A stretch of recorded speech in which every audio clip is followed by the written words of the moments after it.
সোমনাথ, এই সোমনাথ কোথায় গেলি? যাচ্ছি। তাড়াতাড়ি আয়, খাবি খা, না হলে আমি খেয়ে উঠে পড়বো বলে দিচ্ছি। ঠিক আছে, যাচ্ছি। ডিম ভাজা করে দাও।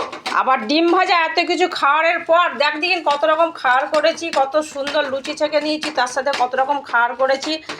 করলে আমি যাবো, আমি যাবো নি। কোনো কথা শুনবো না, খাবি খা, নালে ঘর যা। কোথায় ঘর আছে দেখে লে, শ্বশুর ঘর তো করতে পারলি নি, কোথায় ঘর আছে চলে যা। ডিম ভাজা করেছো নাকি? এটা কি এত নিরামিষ করেছো কেন? কোথায় নিরামিষ নিরামিষ বলবি না, আলুর দম রয়েছে, দেখ কত রকম কালারের আলুর দম করে নিয়েছি, কত রকম মানে সাইজের আলু কেটে করে নিয়েছি। আর দেখ দেখি না, এখানে পনির করে নিয়েছি কত সুন্দর জিনিস দিয়ে, কাবলি ছোলা দিয়ে, আর লুচি ছেঁকে নিয়েছি। আবার দেখ কেমন করে মাখাচ্ছি, ওয়াও, এটা দারুণ সুন্দর। সোমনাথ খাবি খা, নাহলে আমি খেয়ে চলে যাচ্ছি। তুমি খেয়ে নাও, আমি তোমার কাছে দেখি যা আছে। কেমন ঝাল বা লঙ্কাটা? খেলেই কান জ্বলবে, এদিক দিয়ে আগুন বেরাবে। ব্যাস, আমি খাবো না, আমার জন্য ডিম ভাজা করে দাও ব্যাস। ডিম ভাজা হবে না, হবে না, হবে না।